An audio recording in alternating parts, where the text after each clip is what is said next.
Hello and welcome to the Temple of Tomes with your host, Indie Comics Jones. Today is November 5th, 2020, and this is episode 120.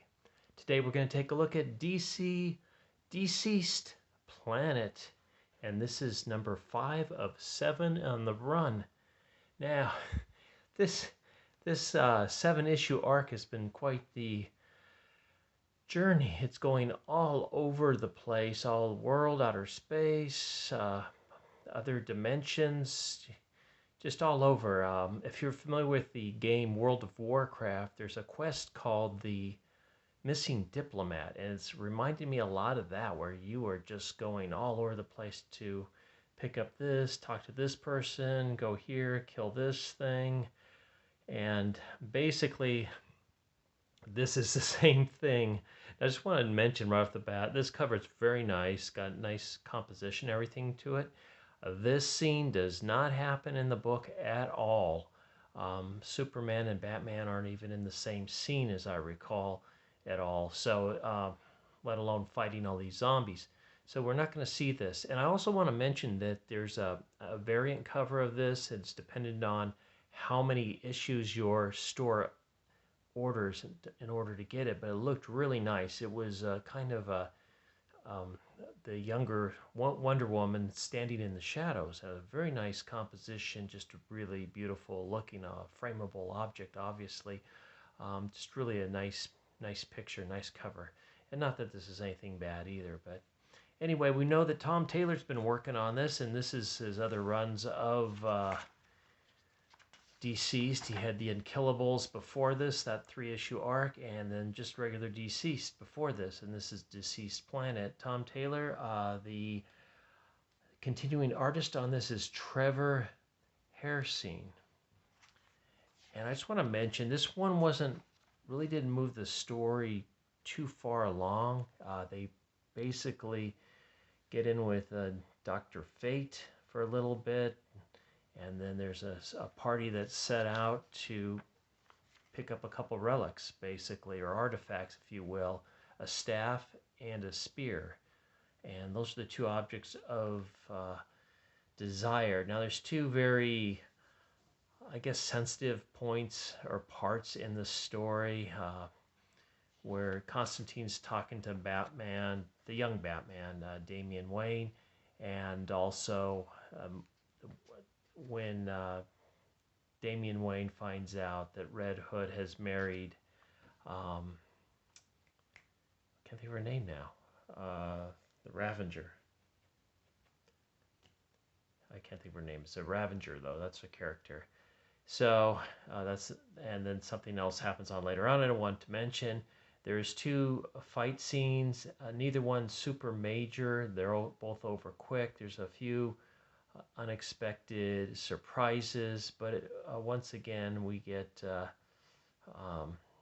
there is one death in here of one of the superheroes to contend with, and not too much more than that. We're still I guess we're building up to our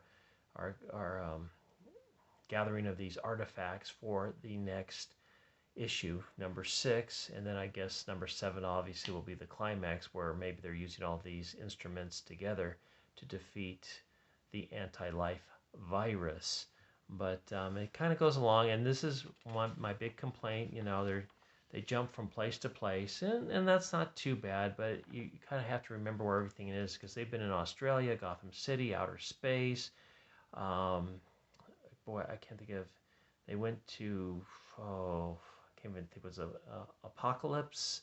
They went to some other planet. They were in another dimension. They've gone to, I believe, where the martial arts training goes, out in some mysterious place.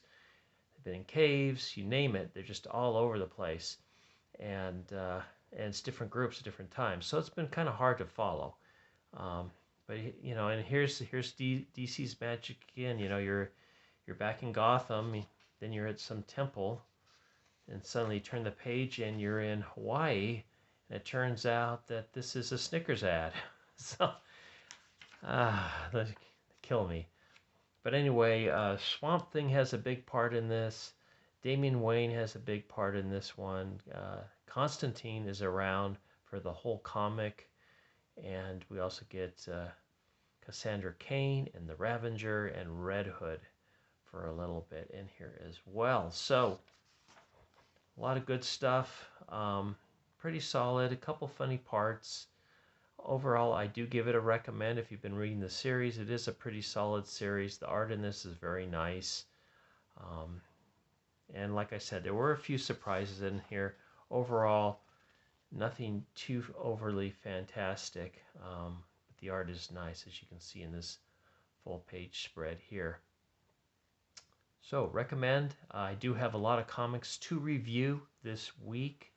I just did a review earlier tonight of Richard Meyer's 2 books that came out, Pandemic and Do As You're Told, The Ballad of No, and gave those a recommend as well. I think I'm way behind because of this election thing. I've been watching the election. I'm sure everybody else is kind of paying attention to it since it has been dragged out and we don't have a clear winner yet.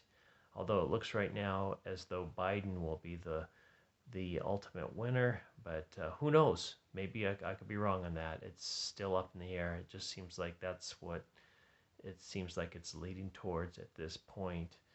And like I said, I got a lot of reviews. I'm taking tomorrow off. It's Friday, and I'll be able to put a couple more reviews up. I think I'm like 7 books behind. So a lot to do. And I really appreciate you stopping by. Please like, please subscribe, please leave comments. If you dislike, please tell me why in the comments. I want to get better at this. And as always, this is Indie Comics Jones saying thank you for stopping by the Temple of Tomes. I bid you adieu.